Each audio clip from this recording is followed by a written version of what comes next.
प्रेय, इन दो मार्गों के विषय में श्रवण कर रहे थे।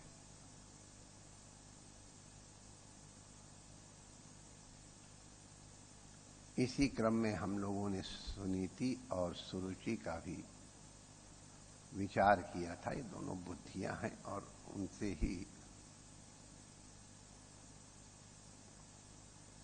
सुनीति से विवेक और उससे ध्रुव प्राप्त होता है, और सुरुचि से भले कुछ समय के लिए प्रीतिकर हो लेकिन उत्तम फल नहीं प्राप्त होता है। ये इस घटना का प्रारंभ भी विलक्षण है, थोड़ा हम लोग श्रवण कर लें। ये ऋषियों की परंपरा अद्भुत है। एक ऋषि ने एक बहुत बड़ा यज्ञ किया जिसमें सब कुछ दान कर देना चाहिए था।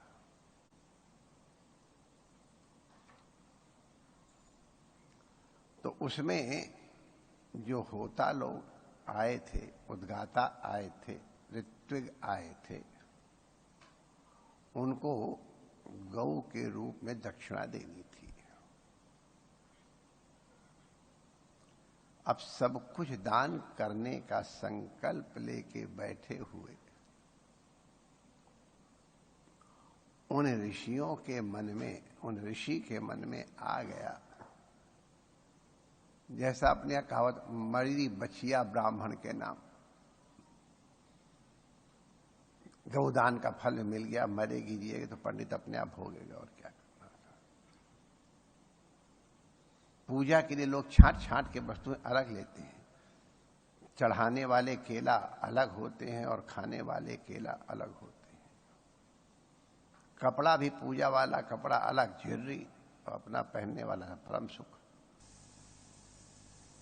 तो वो ऋषि बड़ा बढ़िया, उपनिषद वाले लिखते बड़े प्रेम से, ऐसी गैया छांट छांट के दे रहे थे जो न पानी पी पाएंगी, न दूध दे पाएंगी, न बछड़े उनके होंगे, माने किसी काम की नहीं।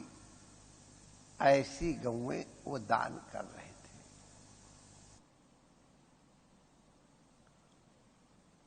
और ये प्रायः देखा जाता है कि दान की सुपारी अलग होती है और दोहरा की और पान की सुपारी अलग होती है।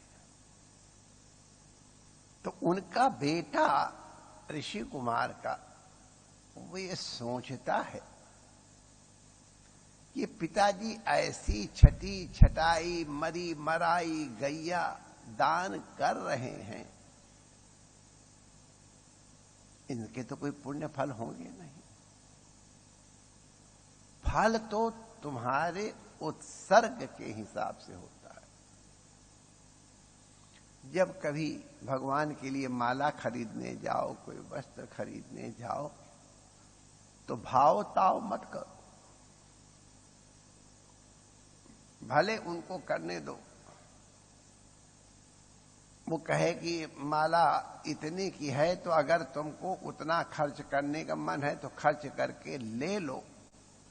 तुमने उससे 1 रुपया कम करवा लिया तो तुम बस समझो कि तुमको माला चढ़ाने का पुण्य मिल रहा है, तुमको 1 रुपये कम देने का वो मिल रहा है। इसका मतलब कि रुपया में तुम्हारा ज्यादा ध्यान था। कभी नहीं। भगवान के दर्शन करने जाओ, अगर दर्शन के निमित्त से जा रहे तो रास्ते में धतूर मत खरीदो। हमने देखा था काशी में कई लोग कहते गंगा नहाएंगे और विश्वनाथ दर्शन करेंगे और सब्जी भी ले आएंगे। तो ये नहीं करना चाहिए। भगवान के दर्शन करने जा रहे तो दतून भी नहीं खरीदनी, भले रखी हुई हो। इसीलिए इसी प्रकार से भगवान के लिए जो सामान लेना है उत्तमोत्तम लो, जितनी तुम्हारी औकात है। अरे यार, वो तो बेर से भी संतुष्ट हो जाते हैं, मेवा छोड़ देते हैं। तो उत्तम वस्तु देनी चाहिए। बल्कि जो अत्यंत प्रीतिकर हो वस्तु दे दी चाहिए। तो ये उनका पुत्र विचारशील है। उसने सोचा देखो इतना बड़ा यज्ञ किया हमारे पिताजी ने और ऐसी मरगिल्ली गैया दान कर रहे हैं। क्यों कर रहे हैं? इनको हमारा मोह है कि बची रहेगी तो हमारा बाल बच्चा, ये हमारा नचिकेता है, इसका उपभोग करेगा।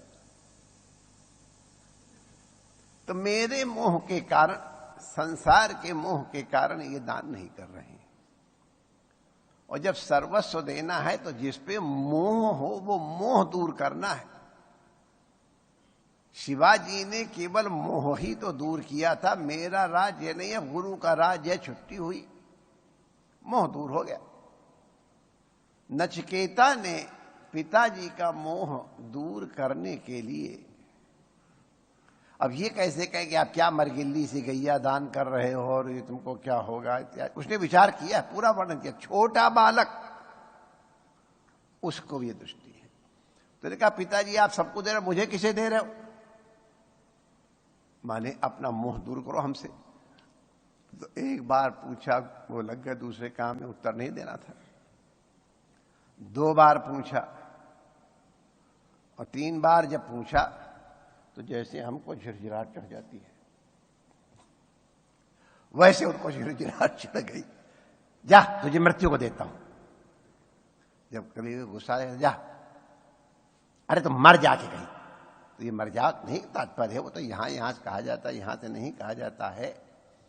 लेकिन वाणी से तो उनके पिताजी के यही निकला, मैं तुझे यम को देता हूं। अब वो विचार करता है, पिता ने आज्ञा दी है, इसका तो मुझे पालन करना ही है, इसमें संदेह नहीं। लेकिन हमको यम को दिया है तो किस प्रयोजन के लिए दिया है? कुछ चीजें मुझे बहुत अच्छी पता है, कुछ थोड़ी सी कम पता है। ऐसा तो कभी बिल्कुल न जानकार हूं। कोई न कोई हितकर बात हमारे पिताजी करना चाहते हैं, यही मुझे सोचना है। पिताजी की आज्ञा में बिल्कुल कोई संदेह नहीं। तुरंत यमराज के यहां चला गया। पिताजी ने भले समझाया होगा, अरे बेटा कुछ नहीं तो सब कहा जाता है। नचिकेता पहुंच गया।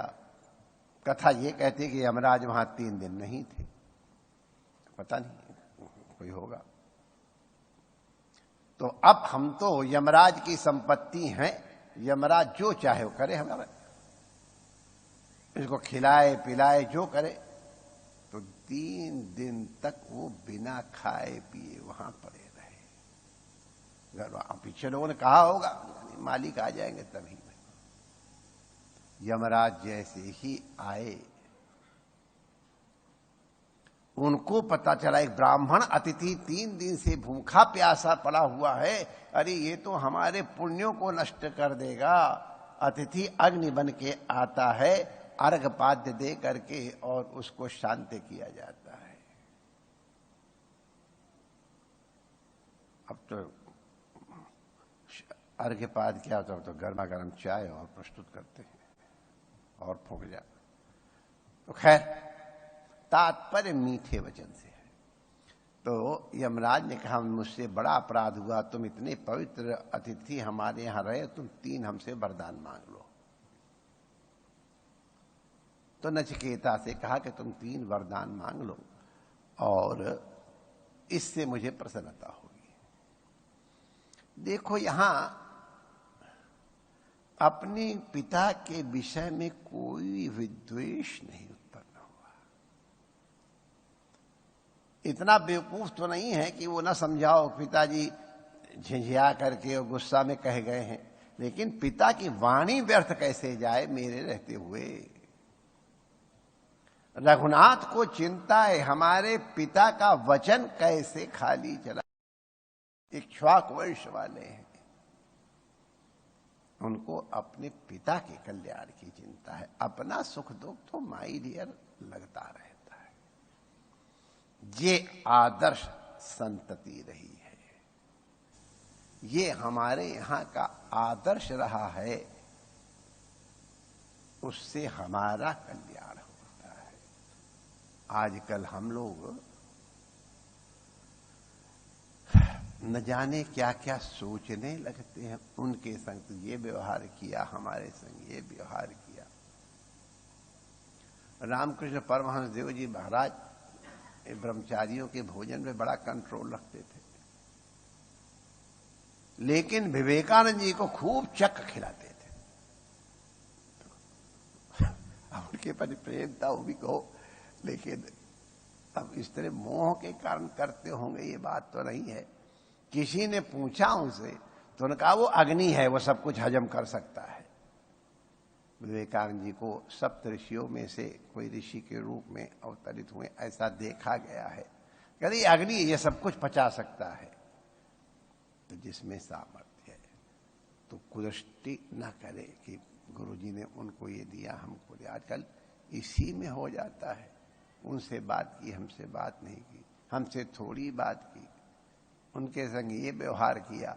अरे माय डियर, न जाने कौन किस हालत में किस परिस्थिति में आया है, ये सब चीजें तो तुम्हें मालूम नहीं है।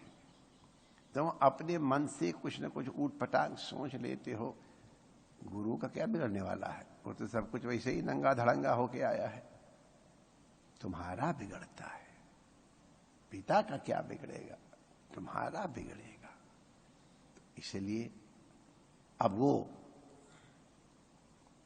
पिता की आज्ञा मान के यमराज के पास आ गया निर्भय होकर के, और फिर उन्होंने जो वरदान मांगे हैं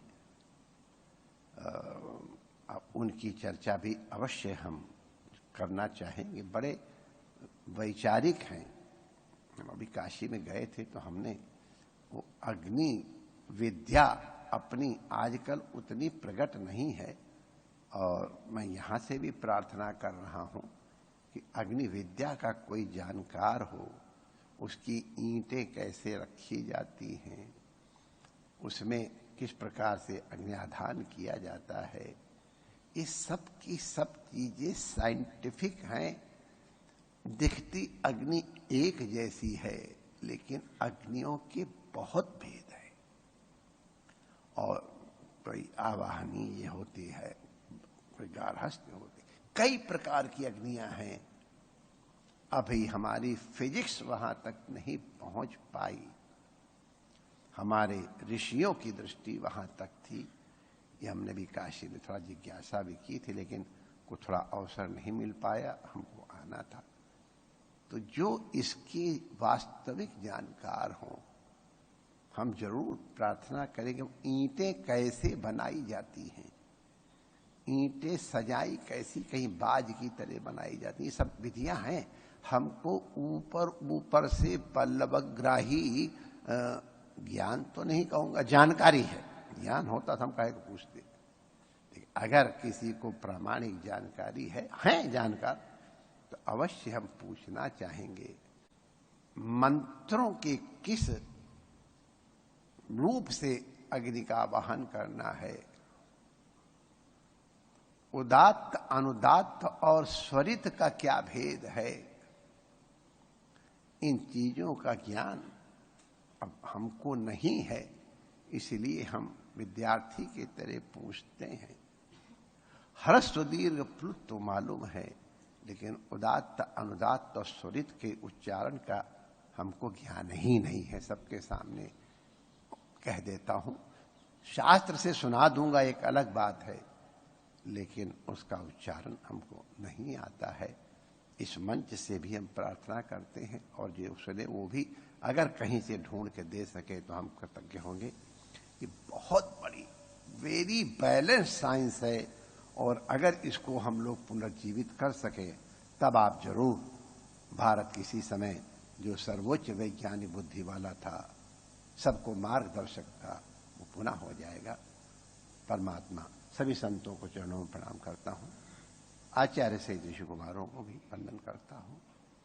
आप सब लोग यहाँ बैठे हैं और विज्ञान के माध्यम से जो हमारे सामने हैं, उन सबके कल्याण की कामना करता हूं। रमण रीति का वार्षिक उत्सव चलेगा, तो बहुत से महापुरुष पधारेंगे, वो कोई न कोई आके आपको आशीर्वाद देते रहेंगे। हम फिर उत्सव के पश्चात आपके दर्शन करेंगे। जय श्री कृष्ण।